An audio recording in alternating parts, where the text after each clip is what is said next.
Hey guys, welcome to Piano Shack with me, Woody. And yes, we are outside in the garden again. It's been a fabulous day here in Stockholm. My face is almost the same shade of red as the Nord Stage 2 that we have in front of me here today. What I plan to do is do a quick exploration and guided tour of the synthesizer section.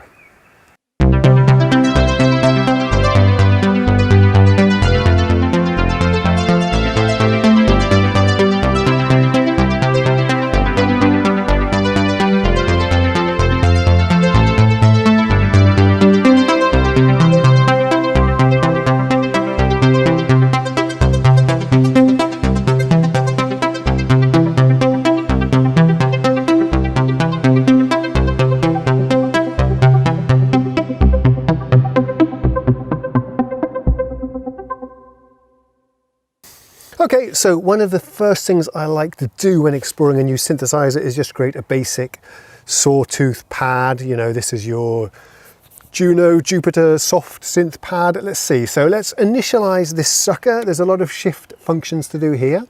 Sound in it. What do we have now? I think we have a layer going on. No, why we get? Okay, let's disable the piano. Check the status of the effects, everything's switched off, the organ is switched off, that's good. So this is your basic sound, we have some reverb as well. Should we kill that for now? Yes, let's do that.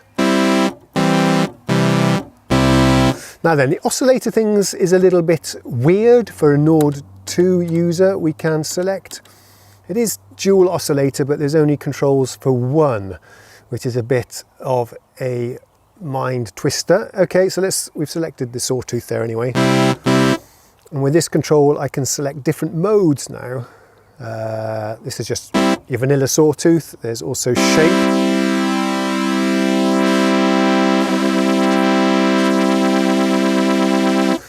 Now these controls are different depending on what sort of function you have chosen for the oscillator. It's all a little bit weird and I haven't quite got my head around it yet. This thing also does different things. Shape modulation, LFO, mod envelope, okay. Haven't quite got my head around it, but let's just get something that sounds good.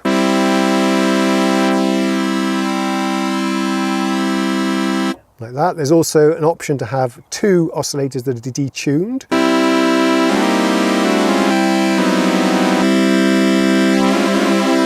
Okay, so that's your fine tune there. This is by steps of semitones.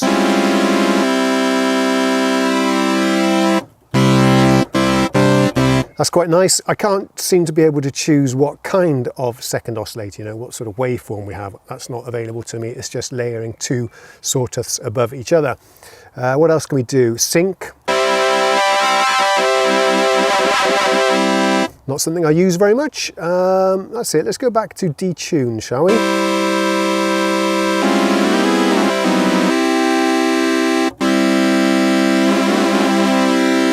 And there are other waveforms as well. We can choose between some square wave stuff, triangle wave there. And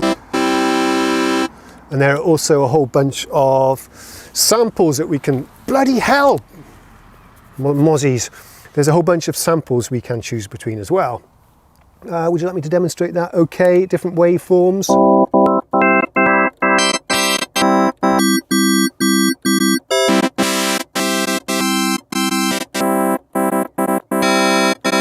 So it's like different wave tables, different wave shapes you can use. I'm sure that's pretty powerful, but let's just stick to, there's FM as well here.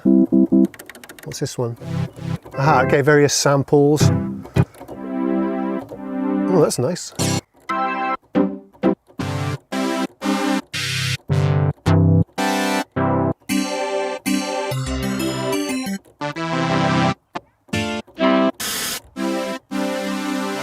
There's a nice super saw there. Maybe we should try using that one actually. I was just going to use the sort of modelled analog waveforms, but I quite like the sound of that. Let's go with it. What does this do?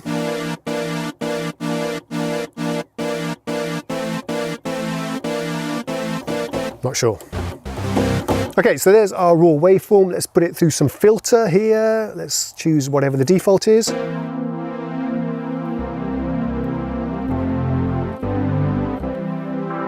little bit of resonance. And then of course we need to do something about this organy envelope, so let's adjust the attack a little bit.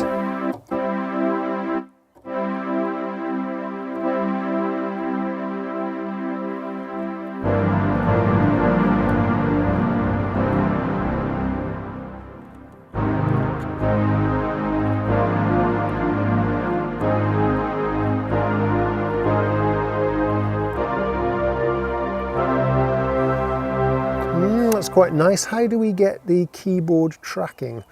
I have seen this here somewhere before. I did find this earlier. A lot of these knobs have two functions, which is confusing the heck out of me. This one, for example, adjusts some velocity sensitivity of the filter when it's sort of left of 12 o'clock, and after 12 o'clock is doing a completely different function, the modulation envelope. And that I have never quite been able to figure out how that works. It's a little bit confusing. I mean, we don't have very much space available to us here, and I think Nord have done a pretty good job in getting the most important parameters available to you at your fingertips. Obviously, there's not really much space here to put any other controls in, so they've done quite well with the space there is. You have to do a lot of shifting to get to various functions as well, which is a bit awkward because you need two hands to press the shift button and then the control, but it's not too bad.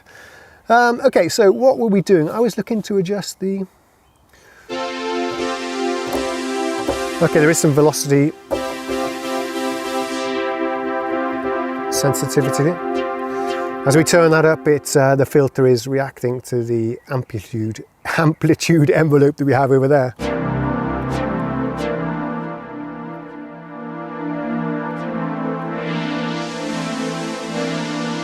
But I don't want that.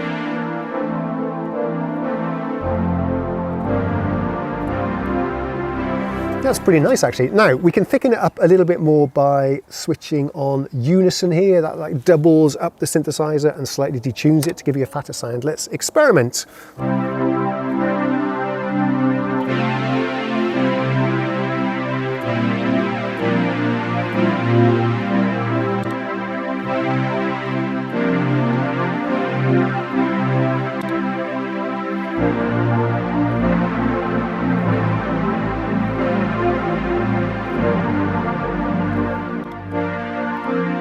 Some multi-mode here, not sure what the difference is between those.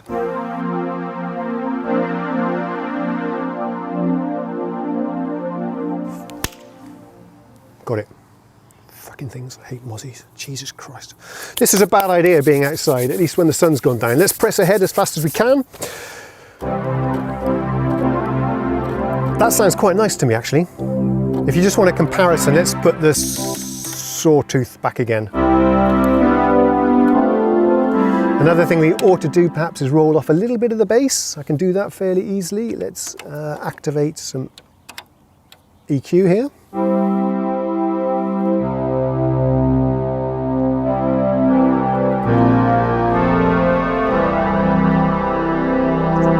Put some reverb on, of course.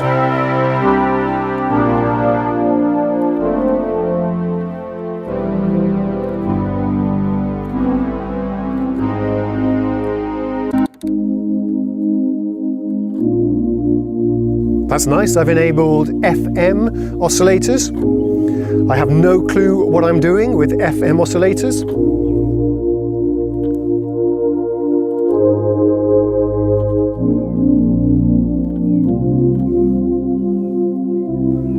Sounds great. Let's also add some chorus as well. Let's see how that sounds. Maybe we can get some Juno 6 chorus action going on. Let's try this.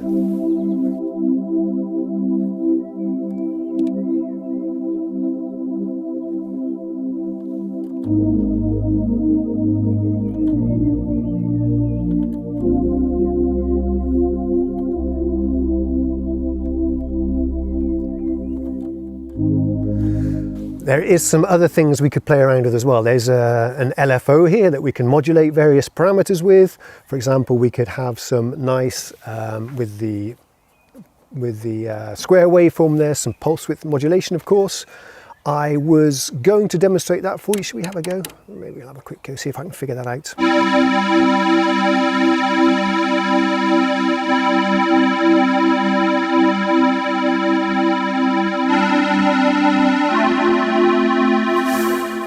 So it looks like I've got it selected. If both of these are switched on, do we have that? I don't know. It's all a little bit confusing, some of these parameters.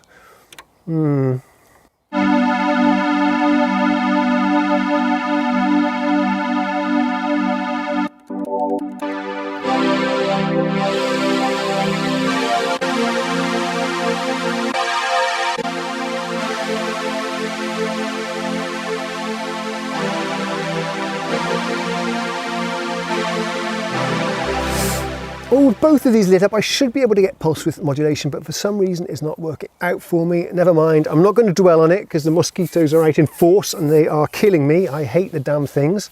Let's press on.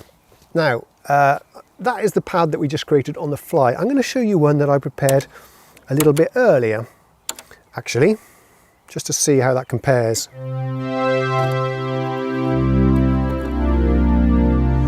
That's pretty smooth, I think you'll agree.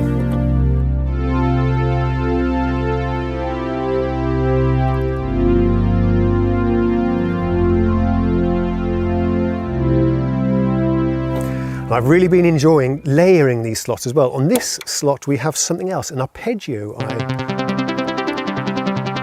Let's put them together, see what we have.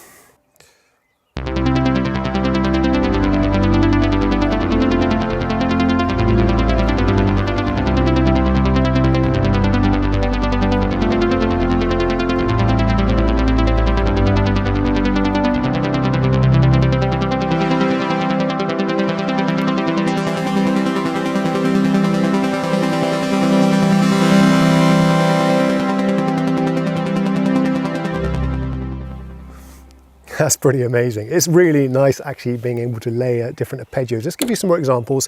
This is the one I think I had at the beginning with the intro.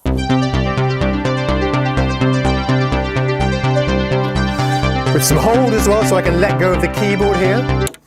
I've actually made a variation of this as well. What you can do is have an arpeggio running and then add some delay with a slightly odd repeat interval that gives you some interesting like syncopated offbeat effects. Let me show you what I mean.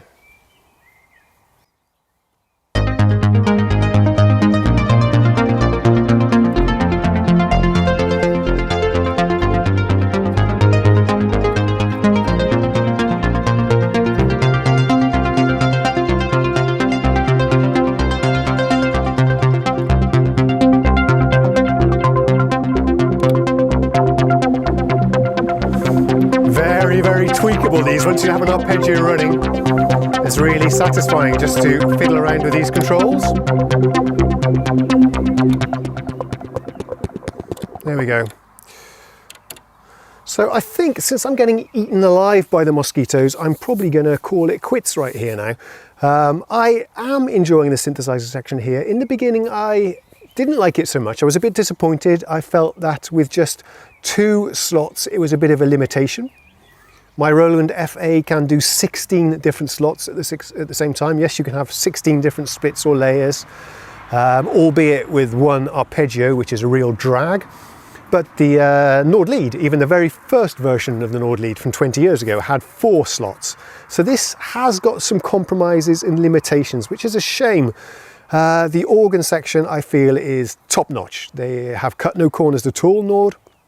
The same thing with the piano section. It sounds fabulous. It is market leading, I would say. There are no compromises there. I am a little bit disappointed that there's only on this thing 0.5 GB of sample memory, so you can only have 2 or 3 decent piano sounds at the same time.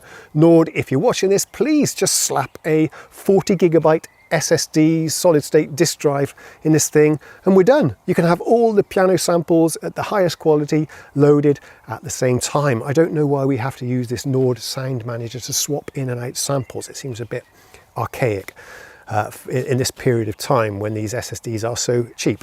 Anyway, that was a bit of a diversion and a rant. I wanted to talk about the synth section. Yeah, compared with the other parts of the synth, I would say that there is some limitations and some restrictions that come up to the surface quite quickly when you start to use this, but I am enjoying it more and more. And the controls that are here are the most important ones, and they do allow you to shape the sound in really, really nice ways in a live way when you're performing. And I hope to do some videos in the future of me doing some performances with this keyboard. And I think I'm going to go inside now and shut up the shop because the mosquitoes are killing me. So there you have it. Initially I was a little bit disappointed with the synth section, but the more I use it, the more I come to appreciate its simplicity, and I'm getting to enjoy the sound more and more. It does have its limitations, it does have compromises which we don't have in the piano section or the organ section, but for the casual synthesist that's looking for some pads or string sounds to put behind a piano to make it a little bit more interesting, and especially the arpeggiators, which are great, then I think it's going to be fine for you. Thanks for watching the review. Please don't forget to like, subscribe, or leave a comment. It means a lot to me. I'll see you all pretty soon. Ta-da!